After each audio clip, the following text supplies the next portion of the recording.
Hello everyone, welcome back to Chinnu cherry official.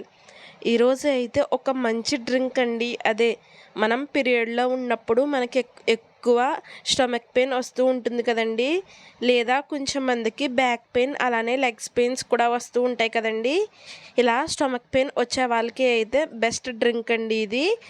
మనం ఈ stomach పెయిన్తో అయితే ఏమీ పనులు కూడా చేసుకోలేకపోతాం, అలానే కాలేజ్ అండ్ స్కూల్కి కూడా వెళ్ళలేము కదండి, ఆఫీసెస్కి అవి. ఈ డ్రింక్ ఒకసారి ట్రై చేయండి, వెంటనే మీకు అయితే స్టమక్ పెయిన్ మొత్తం రిలీఫ్ అయితే అయిపోతుందండి. చాలా బెస్ట్ అండి, హోమ్ మేడ్ కాబట్టి కన్ఫర్మ్గా మీరు ట్రై చేయవలసిందే ఈ డ్రింక్ అయితే. ఈ వీడియో కానీ బాయ్స్ ఎవరైనా చూస్తే గిని మీ సిస్టర్స్ అండ్ వైఫ్ కూడా షేర్ చేయండి. అలానే ఈ వీడియో గిని మీకు నచ్చితే గిని ఒక లైక్ అయితే ఇచ్చేయండి ఫ్రెండ్స్. అలానే మీరు యూస్ చేసిన తర్వాత రిజల్ట్ ఎలా ఉందో ఏంటన్నది నాకైతే కామెంట్ సెక్షన్లో చెప్పండి.